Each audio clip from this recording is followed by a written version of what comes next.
Sejarah dan kisah-kisah pembangkangan Bani Israel. Dikisahkan Nabi Ibrahim memiliki 2 orang putra dari kedua istrinya yang bernama Ismail dan Ishak.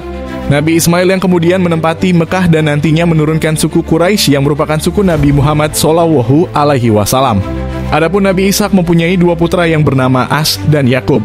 As menjadi orang yang sukses dan kaya raya yang kemudian mewariskan kekayaannya kelak kepada cucunya, yaitu Nabi Ayub alaihissalam.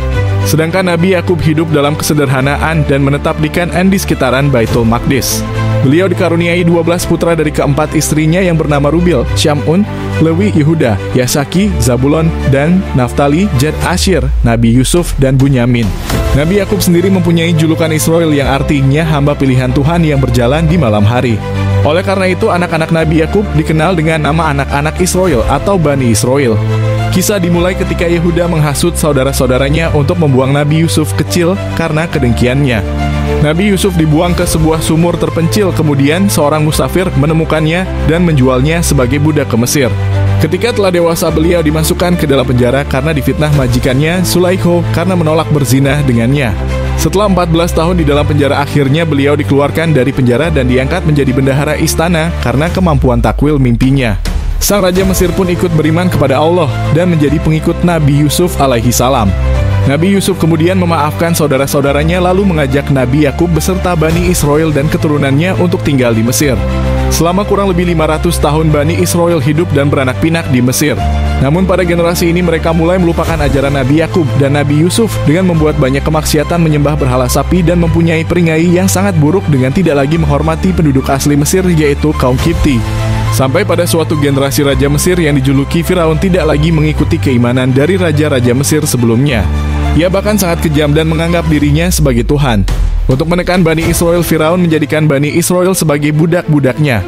Ia juga membunuh setiap bayi laki-laki dari Bani Israel yang lahir karena takut nantinya bayi-bayi tersebut bisa meruntuhkan kerajaannya seperti apa yang dia mimpikan sebelumnya. Kemudian Allah mengutus Nabi Musa ditemani Nabi Harun untuk datang kepada Firaun dan menyerunya agar beriman kepada Allah dan membebaskan Bani Israel dari perbudakan di Mesir. Singkat cerita, setelah Nabi Musa berdakwah kepada Firaun dengan pertolongan Allah melalui mujizat-mujizatnya, Firaun akhirnya melepaskan Bani Israel untuk pergi bersama Nabi Musa. Sekitar 600.000 orang Bani Israel keluar dari Mesir pergi menuju Baitul Maqdis ke tempat asal nenek moyang mereka Nabi Yakub atas perintah Allah. Oleh karena itu, Bani Israel selalu mengklaim bahwa Baitul Maqdis atau tanah Palestina adalah tanah yang dijanjikan Allah untuk mereka. Sesampainya di depan Laut Merah, Bani Israel melihat Firaun yang marah mengejar mereka beserta Haman dan bala tentaranya. Bani Israel mulai ketakutan dan menyalahkan Nabi Musa karena mengajaknya keluar dari Mesir sehingga terhimpit di Laut Merah. Nabi Musa kemudian memukulkan tongkatnya, seketika terbelahlah Laut Merah sehingga bisa dilewati Nabi Musa dan Bani Israel. Firaun dan bala tentaranya yang mengejar mereka pun tanpa berpikir panjang ikut melewati jalan dari laut yang terbelah tersebut. Namun ketika Firaun dan bala tentaranya berada di tengah jalan tersebut, Allah menutup kembali laut tersebut sehingga Firaun dan bala tentaranya tenggelam di dalam Laut Merah.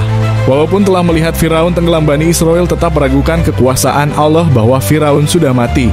Allah kemudian mengeluarkan jasad Firaun dari laut sehingga Bani Israel melihat dengan mata kepala mereka sendiri bahwa Firaun sudah mati.